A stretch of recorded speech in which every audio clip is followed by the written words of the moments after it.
يا جماعة فتح معانا بالمنظر ده. فاحنا هنشوف هنا في البتاع الرامات قد ايه سنة. هو يعني سايبه كده براحته لما ايوه اهي كده. سيبك من اللي احنا فتحناه دلوقتي ده. اتك على ماي كمبيوتر. ماي كمبيوتر اهو.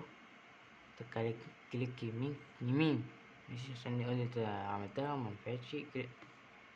هو يعني لسه يعني عشان لسه فاتحه كده. كليك يمين بالمنظر ده. اتك على دي يعني خصائص او يعني معلومات، قصدي يعني معلومات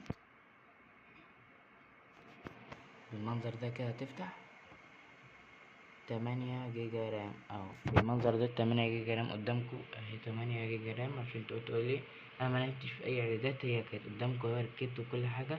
فتحت الكمبيوتر قدامكم والله ما لعبت في الاعدادات ديت ولا اي حاجه.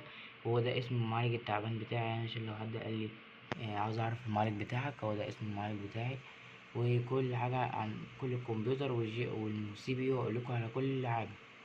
فيلا سلام بقى، عشان فعلا طولت جدا جدا يعني عليكم بتاع فيديو الرامات، وبالذات بتاع الفيديو بتاع المروحة اللي هي ديت. طولت اوي فيه.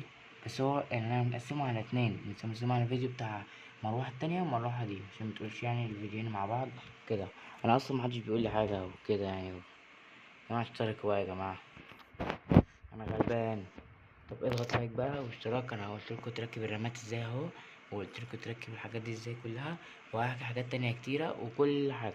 فيلا اضغط لايك وبلاش يعني بلاش الجرس. انا عاوز لايك بس، حتى مش عاوز لايك، انا عاوز متابعين بس. انا عاوز متابعين بس. فيلا سلام بقى، وهشوفكم بقى في الفيديو اللي بعد الجاي.